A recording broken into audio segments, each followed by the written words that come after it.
Anadyo'y tao, no? Nagyo'y tao na buhi ba gani? Dili na himutang ang kaluluwa. Magsigig panghilabot sa iyang kapwa bisag wala hilabti. Unsa man tayo nakaon ninyo eh? Mangutana lang ko ba? Sa may nakaon ninyo buyog or kuan? Wati.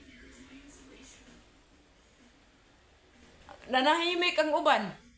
Pero kamo nagsige mo nga. Lupik pa mo'y tamsi nga naghuwat og ulugan sa inahan og pagkaon. Buhi pa gani mo, di na matahimik inyohang mga kaluluwa. Ug di mo makapanakit, makapang-insultog tao.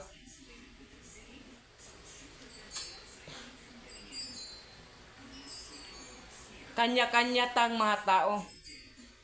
Kanya-kanya tag sikap. Kanya-kanya tag mga paraan.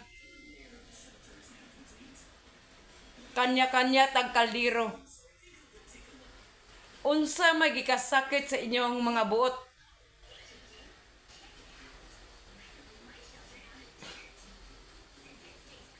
Nga wala man mo hilabti. Ingon ana mo yung kasurok ang inyong dugo. Ingon ana mo kabukal ang inyong dugo sa amoa. Sakto. Siguro, daghag sugnod. Kananubraan mas bukal.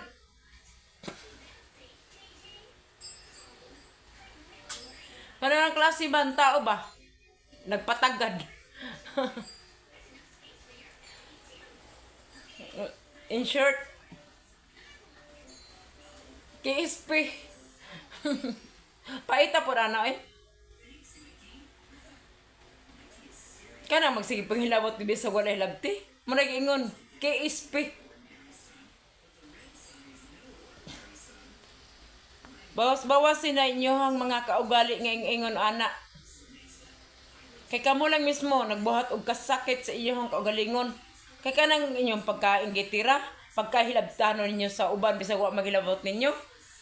Magkos ginag sakit ninyo, sakit sa dughan, sakit sa pagkakalbo. Kanang sige naman mo ka-stress sa mga tao nga wala maghilabot ninyo.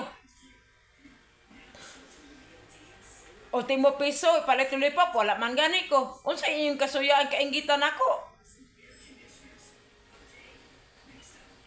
Gusto ninyo magsulob pa kung kagulidlay nga sinina. Lang, kay magbuhat niya ako. Akong isulob. Good luck lang.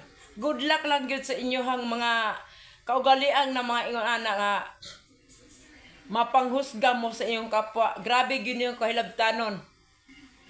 Siguro, wala na magani siguro mo nakatutbrush. Pila na kasimana. Tungod kay atupag mo sige paghilabot sa uban. Good luck and God bless all.